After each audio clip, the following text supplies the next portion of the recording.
Félicitations. Merci. J'aimerais savoir quelle était votre première réaction. Ça fait quoi avec vous, vos sentiments Oui, Lorsque racontez-moi. on m'a annoncé que j'ai été proposé comme docteur honoris causa, évidemment beaucoup d'émotions. C'est la première fois que ça m'arrive. Et bon, j'ai vécu ça comme une reconnaissance de ma carrière, de ce que j'ai fait jusque-là. Et bon, c'est toujours à la fois c'est émouvant et intellectuellement très stimulant, je trouve. Voilà.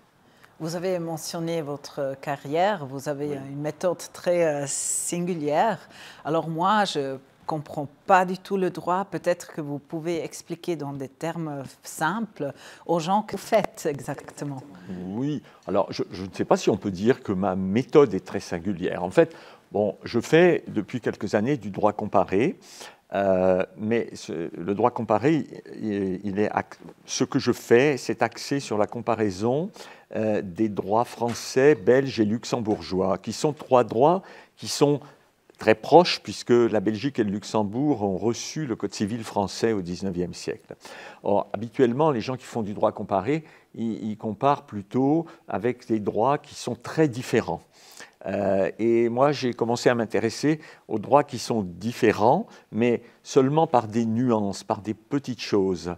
Et ce qui m'intéresse, c'est précisément de montrer comment au fil du temps, entre ces trois droits qui étaient à l'origine strictement identiques, comment les choses ont commencé à changer et comment il y a eu un certain éloignement des systèmes, surtout du droit belge par rapport au droit français. Et ce qui est évidemment intéressant, c'est de se demander pourquoi il y a eu cet éloignement. Et donc voilà, j'avais commencé à m'intéresser à ça bien avant d'être nommé professeur à Luxembourg. Et ma nomination à Luxembourg, évidemment, a renforcé un petit peu cet attrait pour ce type de comparaison. Mais ça n'est pas d'une originalité quand même extraordinaire. Il ne faut pas... Voilà. On voit la lumière dans vos yeux, on voit qu'il y a de la passion là-dedans. Et alors moi, je constate déjà personnellement, mais j'ai aussi appris que vous êtes une personne très sympathique, vous aimez l'engagement avec les étudiants. Qu'est-ce qui vous plaît le plus oui,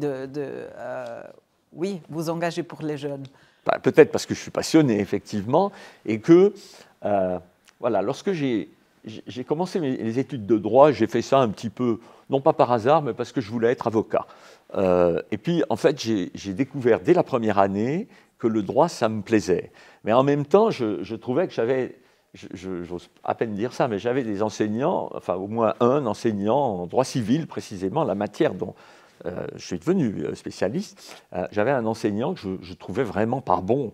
Je me disais, mais comment on peut expliquer les choses d'une manière aussi plate, aussi, etc.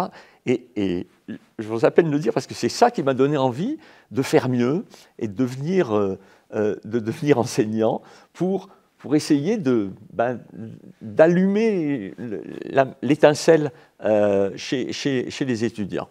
Voilà, donc c'est vrai que dans ma carrière, l'activité d'enseignement a toujours énormément compté, beaucoup plus, je pense, que d'autres collègues. Ils sont surtout intéressés par la recherche, par l'écriture, les travaux de recherche. Je ne dis pas que la recherche ne m'intéresse pas du tout, loin de là, mais en tout cas, l'enseignement a eu pour moi vraiment une grande importance. Et je trouve que ce qui me fait le plus plaisir, c'est quand je reçois parfois, longtemps après, une lettre d'un ancien étudiant qui me dit voilà ce qu'il est devenu, puis qui me dit ah ben, c'est grâce à vous. Parce que vous m'avez fait découvrir. Ah oui, ça, je pense que ça me fait plus plaisir que quand un collègue me dit « Ah, ce que tu as écrit ou ce que vous avez écrit, c'est vraiment bien ». Voilà, je trouve transmettre, c'est quand même important, parce que je crois aussi que c'est comme ça qu'on reste, finalement.